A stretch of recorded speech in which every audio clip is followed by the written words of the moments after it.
Praise Lord, hallelujah. परमेश्वर का धन्यवाद करते हैं। आज की शाम में आप सबको हम खैर मकदम करते हैं आपका, और आपको इस बात की मुबारकबाद देते हैं कि आज जब मैं और आप इन दिनों में पहुंच चुके हैं कि हम उन 40 दिनों को, उन 40 दिन के उपवास को बनाने जा रहे हैं। और आज जब मैं और आप एस वेडनेसडे बना रहे हैं, यानी राख का बुधवार। राख का बुधवार, ये राख का बुधवार क्यों बनाया जाता है, ये कहां से चला आ रहा है और इसमें क्या होता है, आज हम थोड़ी देर चर्चा करेंगे। और इस चर्चा को, इस राख के बुधवार को या एस वेडनेसडे को, ये कैथोलिक कलीसिया के लोग बनाते हैं। कैथोलिक कलीसिया के लोग इसको लेकर आए, इस एस वेडनेसडे को। बाइबल इसके विषय में कुछ ऐसा नहीं बताती है, लेकिन इसके बहुत से पक्के प्रमाण ऐसे हैं कि हम मिट्टी से बनाए गए और मिट्टी में ही लौट जाएंगे या मिट्टी में ही मिल जाएंगे। और बहुत सी बार राख का जिक्र, मिट्टी का जिक्र, क्योंकि हम मिट्टी से बनाए गए हैं। Praise Lord. तो मैं इस बात के विषय में बता रहा हूं कि ये एस वेडनेसडे इसलिए बनाया जाता है क्योंकि ये इस दिन से, आज के दिन से 40 दिन के उपवास शुरू हो जाते हैं। कुछ कलीसियाओं में संडे को काउंट नहीं करा जाता और कुछ कलीसियाओं में संडे को भी काउंट किया जाता है इन 40 दिनों के उपवास में। और ये 40 दिन के उपवास रखना अच्छी बात है, लेकिन बाइबल ऐसा कुछ नहीं बता रही है। लेकिन अच्छी बात यह है कि मैं और आप इन 40 दिनों में परमेश्वर की हुजूरी में ज्यादा से ज्यादा बैठ सके, अपने अजीज लोगों के लिए दुआ कर सके, बीमार लोगों के लिए दुआ कर सके, कलीसिया के लिए दुआ कर सके। उपवास करना अच्छा है, लेकिन बाइबल में कुछ जगहों पर मैं आपको बताऊंगा ये किस तरीके से बनाया गया। ये जिस दिन पाम संडे होता है, पाम संडे में हम, अभी पाम संडे जब हम बनाएंगे तो बहुत सी हरी झंडियां लगाई जाती हैं, हरे पेड़ की टहनियां लगाए जाते हैं, खजूर की टहनियां लगाए जाते हैं। उन टहनियों को जब पाम संडे चला जाता है, उठाकर रख लिया जाता है और उसकी राख बनाई जाती है। और प्रेरित या पासबान माथे पर क्रॉस बनाकर उसके लिए ये बताता है कि हम मिट्टी हैं, हम राख हैं, हम मिट्टी हैं और मिट्टी में ही मिल जाएंगे। जब प्रेरित या पास्टर उस पे क्रॉस बनाकर, इस तरीके से माथे पर क्रॉस बनाकर लगाया करते हैं। लेकिन प्रभु का धन्यवाद करते हैं कि एस वेडनेसडे कोई शौक का त्योहार नहीं है ये, कि हम इस पे शौक करें या हम इस पे जश्न ना करें या हम इस पे मातम बनाएं। हाँ, कुछ लोग मातम बनाते हैं, कुछ लोग जश्न नहीं बनाते, शादी ब्याह नहीं करते हैं, लेकिन ऐसा नहीं है कि हम मातम ही बनाएं या हम शादी ब्याह नहीं कर सकते इन दिनों में। लेकिन प्रभु का धन्यवाद करते हैं। बाइबल में एक जगह आपको लेकर चलूंगा इसी बात के ऊपर। मेरे साथ एक वचन निकाल के पढ़ें, आपको अच्छा लगेगा। यहां पर एक जिक्र है, निकालिए मत्ती रचित सुसमाचार, उसका 9वां अध्याय, उसके 14 पद को पढ़ेंगे। तब कुछ लोगों ने यीशु मसीह से कहा कि क्या बात है कि यूहन्ना के चेले उपवास रखते हैं लेकिन तेरे चेले उपवास नहीं रखते। तो वहां पर इस प्रकार से लिखा, जी पढ़ें। तब यूहन्ना के चेलों ने उसके पास आकर कहा, क्या कारण है कि हम और फरीसी इतना उपवास करते हैं, पर तेरे चेले उपवास नहीं करते। यीशु ने उनसे कहा, क्या बाराती जब तक दूल्हा उनके साथ है शोक कर सकते हैं। आप सोच के देखिए, जब माहौल शादी ब्याह का है, दूल्हा साथ में है, तो क्या शोक हो सकता है? क्या हम गमगीन हो सकते हैं? जी आगे पढ़े। पर वे दिन आएंगे जब दूल्हा उनसे अलग किया जाएगा, उस समय वो उपवास रखेंगे। क्या आप समझते हैं इस समय पे यीशु मसीह हमारे साथ नहीं है? क्या आप ऐसा समझते हैं कि हमें उपवास इसलिए रखना चाहिए क्योंकि यीशु हमारे साथ नहीं है? यहाँ पर चेले बता रहे हैं लोगों को, यीशु मसीह खुद बता रहे हैं कि वो दिन आएंगे जब उपवास रखे जाएंगे। लेकिन मैं आपको बताना चाहता हूं, यीशु मसीह ने खुद कहा है, मैं सदैव तुम्हारे साथ हूं। हालेलुया। तो हमें मातम बनाने की जरूरत नहीं है, हमें मातम बनाने की जरूरत नहीं है। हाँ, जरूर है हम उपवास रखें, हम पश्चाताप करें, जो गलतियां, जो गुनाह हमसे हुई हैं इन दिनों में अपने आप को पवित्र करें, खुदा के पास जाए, खुदा से कहें कि खुदा बाप हमसे गुनाह हुए, हमसे पाप हुए, हमसे बदकारियां हुई हैं, हमने खुदा बाप तेरी खिलाफत में गुनाह कर दिए। लेकिन मैं आपको कहना चाहता हूं, पश्चाताप करें, लेकिन मातम बनाने की जरूरत नहीं है। मातम बनाने की जरूरत नहीं है। कुछ जगहों को मैं आपको दिखाऊंगा, कुछ लोगों ने ऐसे करा। जी आगे इसको और पढ़ेंगे मेरे साथ, 15वां पद। यीशु ने उनसे कहा, क्या बाराती जब तक दूल्हा उनके साथ है शोक कर सकते हैं? जी, पर वे दिन आएंगे जब दूल्हा उनसे अलग किया जाएगा, उस समय वो उपवास करेंगे। हालेलुया। मैंने एक जगह लिखा है कि प्रभु यीशु मसीह शारीरिक तौर से तो हमसे अलग है, लेकिन आत्मिक तौर से वो हमारे साथ है। शारीरिक रूप से वो हमें दिखाई नहीं दे रहा है, लेकिन आत्मा के तौर से उसने कहा कि मैं तुम्हें कभी अनाथ ना छोड़ूंगा, मैं तुम्हें कभी अकेला ना छोड़ूंगा। हम बाइबल में बहुत सी जगह ये पक्के प्रमाण पढ़ते हैं। हमें उपवास रखने की जरूरत है, हमें अपने आप को साफ करने की जरूरत है, लेकिन हमें शौक करने की जरूरत नहीं है। हालेलुया। बहुत से लोग जोर से बोल सकते हैं हालेलुया। मालूम चल रहा है कि आप लोग हैं, आप जिंदा हैं। हालेलुया। आप, मुझे लग रहा है कि आप शौक में हैं कि उपवास, दूल्हा, बाराती। हाँ, परमेश्वर हमारे साथ है। ये जरूर लिखा है कि दूल्हा बादलों में अपनी दुल्हन को लेने आएगा, लेकिन उसने ये भी कहा है कि वो हमें कभी अनाथ ना छोड़ेगा, कभी अकेला ना छोड़ेगा। हालेलुया। जब हम इब्रानियों की पत्री उसका 13वां अध्याय पढ़ते हैं, उसके 5वें पद को पढ़ते हैं, तो वहां पे ऐसा लिखा है, इसलिए यीशु मसीह सदा हमारे साथ है, क्योंकि उसने आप ही कहा है, ना तो मैं तुम्हें कभी छोड़ूंगा और ना कभी तुम्हें त्यागूंगा। प्रभु यीशु मसीह ये वायदा कर रहा है कि वो तुम्हें कभी छोड़ेगा नहीं। हालेलुया। लेकिन हमें उपवास इन दिनों में करना चाहिए। आज से हम इन 40 दिनों के उपवास को रखेंगे अपने अपने घरों में। जब हम होंगे, इबादत करेंगे, खुदा की इबादत करेंगे, घरों में इबादतें शुरू हो जाएंगी। कुछ लोग अपने घरों में इबादतें कराते हैं इन दिनों में, और परमेश्वर का धन्यवाद करते हैं कि हम उपवास में ज्यादा से ज्यादा खुदा के साथ समय बिताते हैं। मैं फिर से बता रहा हूं, बहुत से मैसेज हमारे पढ़े हैं उपवास के विषय में, लेकिन आपको बता रहा हूं, उपवास खाली भूखा रहना नहीं है। खुदा के साथ अपने संबंध को सही करना, खुदा के साथ अपने रिश्ते को अच्छा बनाना, खुदा की बादशाहत के बारे में और जानना, ज्यादा से ज्यादा बाइबल पढ़ना, ज्यादा से ज्यादा खुदा की हमदो सिताइश करना। हालेलुया। मैं आपको थोड़ी सी देर ये एस वेडनेसडे यानी बुधवार, ये बुधवार, रात का बुधवार, इसके विषय में आपसे थोड़ी सी देर खुदा के कलाम से चर्चा करूंगा। और सुबोधेशक उसका 3रा अध्याय और उसके 20वें पद में इस प्रकार से लिखा है, Remember that you are dust, dust you shall return. Hallelujah. हम सिर्फ राख हैं और फिर से राख में चले जाएंगे। यहाँ पे ऐसे लिखा है, सुबोधेशक उसका 3रा अध्याय 20वां पद, में जाते हैं, सब एक स्थान में जाते हैं, सब मिट्टी से बने हैं, सब मिट्टी से बने हैं, और सब मिट्टी में फिर मिल जाते हैं, और सब मिट्टी में फिर मिल जाते हैं। हालेलुया। हम मिट्टी से बनाए गए हैं। अगर हम उत्पत्ति उसका 2रा अध्याय उसका 7वां पद पढ़ते हैं, तो वहां पे लिखा है कि परमेश्वर ने मनुष्य को मिट्टी से बनाया और अपने नथनों का सांस फूंक दिया। और यहां पर वो इस प्रकार से कह रहा है सुबोधेशक में, remember that you are dust and to dust you shall return. हम फिर से उस मिट्टी में मिल जाएंगे।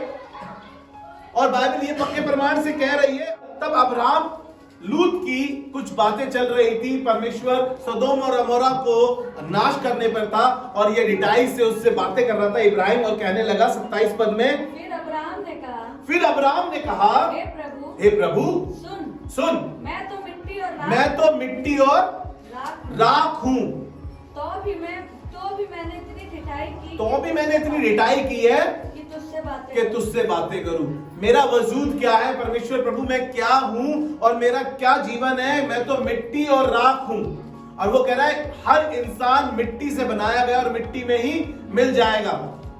मैं प्रभु का धन्यवाद करता हूं, ये एस वेडनेसडे जब मैं और आप आज के दिन बना रहे हैं, मुझे और आपको मालूम हो कि जब प्रेरित वो क्रॉस बनाता है उस राख से, और वो इस बात को बताता है कि देखो तुम मिट्टी हो और मिट्टी में ही मिल जाओगे, क्योंकि तुम मिट्टी से बनाए गए हो।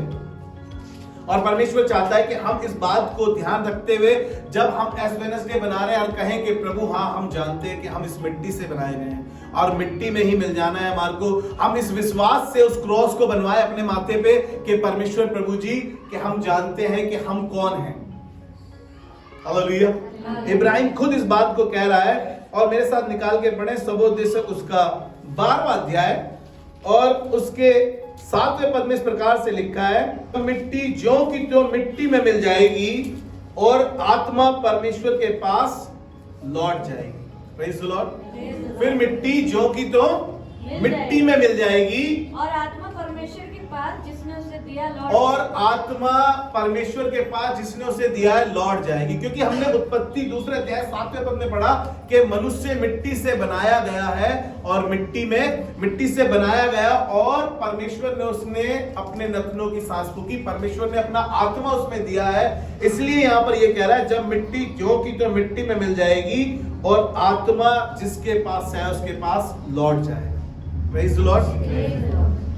यहाँ पर उत्पत्ति उसका 3रा अध्याय और उसके 19 पद में एक खूबसूरत बात लिखी है, और यहाँ पर भी इसका जिक्र है कि हम मिट्टी से बनाए गए और मिट्टी में ही मिल जाएंगे। और यहाँ पर लिखा है और अपने माथे के पसीने की रोटी खाएगा और अंत में मिट्टी में मिल जाएगा, क्योंकि उसी से तू निकाला गया है और तू उसी मिट्टी में फिर मिल जाएगा। तू उसी मिट्टी से निकाला गया है और तू फिर उस मिट्टी में मिल जाएगा। Praise the Lord. मुझे और आपको याद होना चाहिए कि मैं और आप मिट्टी से बनाए गए हैं और मिट्टी में फिर मिल जाएंगे। ये 40 दिन का सिलसिला, ये 40 काल के उपवास, ये 40 दिन के उपवास इसलिए शुरू हुए हैं कि मैं और आप ट्यून कर सके जो हमारी उससे अनट्यून हो चुके हैं। अब हमारी बातें उससे नहीं मिल रही, हमारा स्वभाव उससे नहीं मिल रहा, हमारा चाल चलन उससे नहीं मिल रहा। हम इतने बिजी हैं अपनी इस संसार की लाइफ में, अपने कामों में, अपने बच्चों में, अपने परिवार में, हमारे पास समय नहीं है खुदावन के पास उसकी इबादत करने का, उससे मिलने का, उससे बातचीत करने का। और परमेश्वर चाहता है कि हम उसकी बातों को कर सके अपने बच्चों में, अपने परिवार में। Praise the Lord. ये 40 जो शब्द है बाइबल में, ये 40 दिन के जो उपवास हैं, ये 40 दिन के मैंने विषय में लिखा है। नूह ने जब जहाज बनाया, जब जल पर ले आया, तो लिखा है कि 40 दिन और 40 रात, 40 दिन और 40 रात वर्षा होती रही, बारिश होती रही। ये आपको उत्पत्ति 7वां अध्याय उसके 12वें पद में मिलता है। आप इसको पढ़ लीजिएगा कि वहां पर मैं इस 40 दिन के उपवास के विषय में आपको बता रहा हूं कि यहाँ पर ये 40 सिलसिला क्या है। बाइबल में बहुत सी जगहों पर 40 बार जिक्र है, 40 शब्द का जिक्र है। और इजरायली 40 वर्ष तक जंगल में मारे मारे फिरते रहे। ये आपको यहोशू उसका 5वां अध्याय उसके 6ठे पद में है। यहां पर लिखा है कि इजरायली 40 वर्ष तक, और सबसे बड़ी बात लिखा है इससे पहले मूसा 40 दिन और 40 रात परमेश्वर के साथ पर्वत पर रहा। आपको मालूम है जब वो परमेश्वर के साथ पर्वत पर था, उसके चेहरे से किरणें निकल रही थी, चमक निकल रही थी। कहने का मतलब है जब आप उपवास में हैं, आपको परमेश्वर के साथ एक चमक मिलेगी, आपका चेहरा चमकदार होगा जब आप इन 40 दिनों में खुदावन की हुजूरी में बने रहेंगे। मैं ये चाहता हूं कि मैं ये सोचता हूं कि ना ही इन 40 दिनों में हम होली होली करें, पवित्र पवित्र बने, लेकिन हमारे को हर रोज पवित्र होने की जरूरत है, हर रोज खुदा के साथ बने रहने की जरूरत है। हालेलुया। मैंने देखा है कि इन दिनों में लोग अपने आप को कुछ कुछ चीजों से रोक देते हैं। अब हम ये नहीं करेंगे, ये नहीं खाएंगे, ये काम नहीं करेंगे, वो काम नहीं करेंगे। लेकिन आपको बताया कि हर रोज खुदावन हमारे लिए है। हमें हर रोज ऐसा करना चाहिए कि प्रभु अब से मैं ये गलत जगह नहीं जाऊंगा, ये गलत काम नहीं करूंगा, ये गलत बातें नहीं करूंगा, ये गलत चीजें नहीं करूंगा। मुझे ये हर रोज, आपको ये हर रोज करना चाहिए, ना ही इन 40 दिनों में सिर्फ। और मूसा के चेहरे से चमक निकल रही थी। और नूह का जब जहाज बन रहा था, इन 40 दिन की जब वर्षा हो रही थी, आपको बताया कि कोई तूफान, कोई बारिश का पानी उसे डुबो नहीं सका। उसका परिवार सुरक्षित रहा, वो सुरक्षित रहा, और जितने लोग जहाज में थे वो सब सुरक्षित रहे। हालेलुया। जब आप इन खुदावन के साथ चलते हैं तो वो आपको सुरक्षा देता है और आपकी रक्षा करता है। और सबसे बड़ी बात, प्रभु यीशु मसीह ने मत्ती 4 अध्याय के 2 पद में 40 दिन और 40 रात निराहार रहा।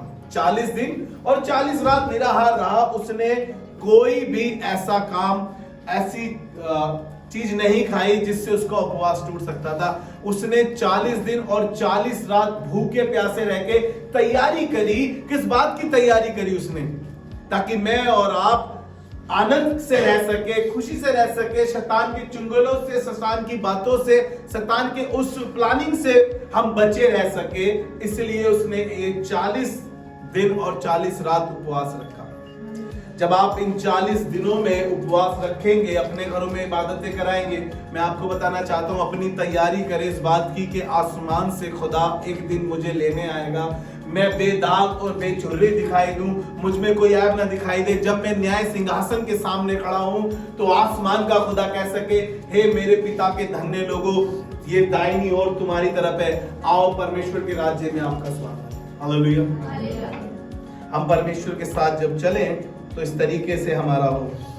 अय्यूब उसका 42 अध्याय और उसके चौथे पद से जब हम पढ़ते हैं, परमेश्वर अय्यूब से बातें करता है और अय्यूब एक शब्द कहता है छठे पद में, और छठे पद को जब आप पढ़ेंगे तो वहां पे इस प्रकार से लिखा है, इसलिए मुझे अपने ऊपर घृणा आती है, इसलिए मुझे अपने ऊपर घृणा आती है और मैं धूल और राख में पश्चाताप करता हूँ। मैं धूल और राख में पश्चाताप करता हूँ। मैं आपको बता रहा था ना, कुछ लोग पश्चाताप करते हैं, वो कह रहे हैं मुझे अपने ऊपर घृणा आती है उन बातों से, अब मुझे घृणा आती है जो मैंने आपकी खिलाफत में की है परमेश्वर प्रभु जी, मैं घृणा करता हूं और पश्चाताप कर रहा हूं। निनवे के लोगों ने पश्चाताप किया।